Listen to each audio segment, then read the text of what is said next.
السلام علیکم ورحمۃ اللہ وبرکاتہ۔ سورۃ الاخلاص پڑھنے کے ضمن میں، اس کے فضائل کے ضمن میں ایک روایت حضرت معاذ سے آتی ہے، حضرت معاذ ابن انس الجہنی سے۔ وہ روایت کرتے ہیں کہ حضور صلی اللہ علیہ وآلہ وسلم نے ارشاد فرمایا کہ جس شخص نے مکمل سورۃ الاخلاص قل هو اللہ احد اللہ الصمد لم یلد ولم یولد ولم یکن له کفوا احد یہ 10 بار پڑھی تو اللہ تعالیٰ اس کے لیے جنت میں ایک محل بنائے گا۔ حضرت عمر رضی اللہ تعالیٰ عنہ نے عرض کیا کہ یا رسول اللہ صلی اللہ علیہ وآلہ وسلم، تو ہم پھر بہت زیادہ محل بنائیں گے؟ تو حضور صلی اللہ علیہ وآلہ وسلم نے ارشاد فرمایا کہ اللہ بہت زیادہ اور بہت عمدہ عطا فرمانے والا ہے۔ اسی طرح امام دارمی کی ایک درجہ صحیح کی روایت میں ہے کہ جس شخص نے 10 مرتبہ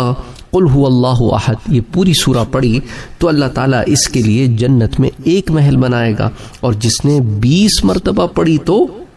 اس کے لیے 2 محل بنائے گا، اور جس نے 30 مرتبہ پڑھی اس کے لیے 3 محل بنائے گا۔ یعنی بنانے کہنے کا مقصد ہے کہ یہ نہ سمجھے کہ بس 10 پہ ہی ملے گا، آگے گنتی نہیں ہو سکتی،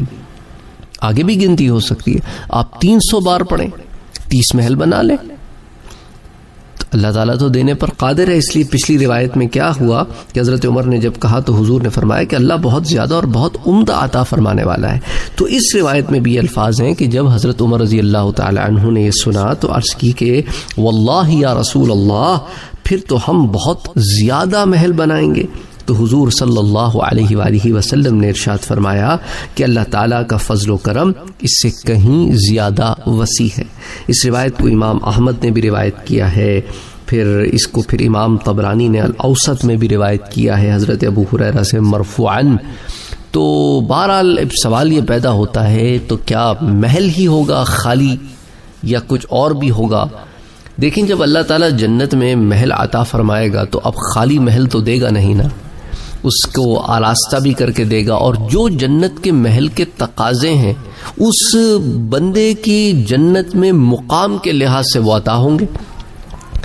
اور اسی طرح اگر اس کے مقام کے حساب سے اس کے جنت میں لچ سے مثال کے طور پہ 70,000 خدام ہوں گے تو وہ 70,000 خدام بھی ہوں گے، وہ تمام معاملات بھی ہوں گے جو اس کے درجے کی جنت میں ایک محل کے ہونے چاہیے، وہ تمام معاملات بھی ہوں گے۔ لیکن حور جو ہے نا، جس کے بارے میں لوگ سوال کرتے کیا حوریں بھی ہوں گی، اس کے بارے میں صراحتاً تو نہیں آتا،